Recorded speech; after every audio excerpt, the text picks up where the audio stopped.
welcome to Friday's Reptile News. Now we're going to start off today in Scotland, where apparently an ancient crocodile has been discovered in a museum drawer. Now I really don't even want to try to pronounce the scientific name of this crocodile, but basically the meaning of it is blood-biting tyrant swimmer. That's going to go over well. Anyway, not much is known about it still. They don't know much about the size. I believe they said it lived up to 160 million years. The species, obviously, not the each individual. But the lower jaw part is about 26 inches long. Happy fun time news. Now we're going to move on to Montana, where apparently an 81-year-old woman was bitten by a copperhead in January, which is not 100% unheard of, especially because of the weather they're having over there, but it is fairly rare. I believe the disease control said that they haven't had a report of a snake bite in January over the last 5 years. Now she was innocently enough apparently going to get some wood out of her wood pile when the snake bit her, and it's pretty obvious she has a fear of snakes, and unfortunately now that fear is probably a heck of a lot worse.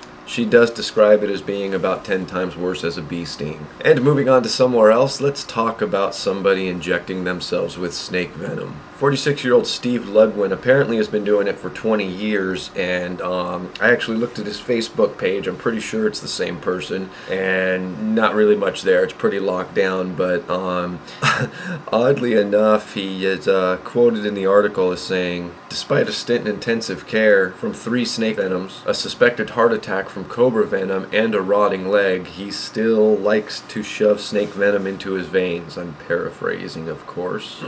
Now, I don't think this is really recommended, and I understand some of the science that they put behind this. I understand that all the good that they're finding in snake venom for treating cancer, was it the Gila monster venom for treating Parkinson's, and I mean, I don't understand the real science behind it, but I understand. I mean, I've done news stories lately last year talking about this kind of stuff, but I don't think what they're talking about is injecting the raw natural venom into your blood. I think what they're more so talking about is enzymes in the venom, or pieces of the venom going towards medication to help for some of these diseases. Now this also reminds us of Bill Haast, that died in 2011 at 100 years old, who injected himself with snake venom for God knows how many years. So it's really hard to have an unbiased point of view, because I mean, obviously for Bill, the man lived a long time, considering the amount of venom that he had in him. And for Steve, I don't know, buddy.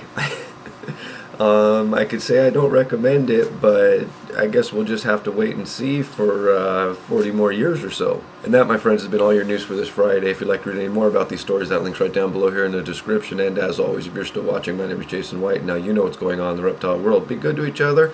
We'll see you next time, and have a good weekend.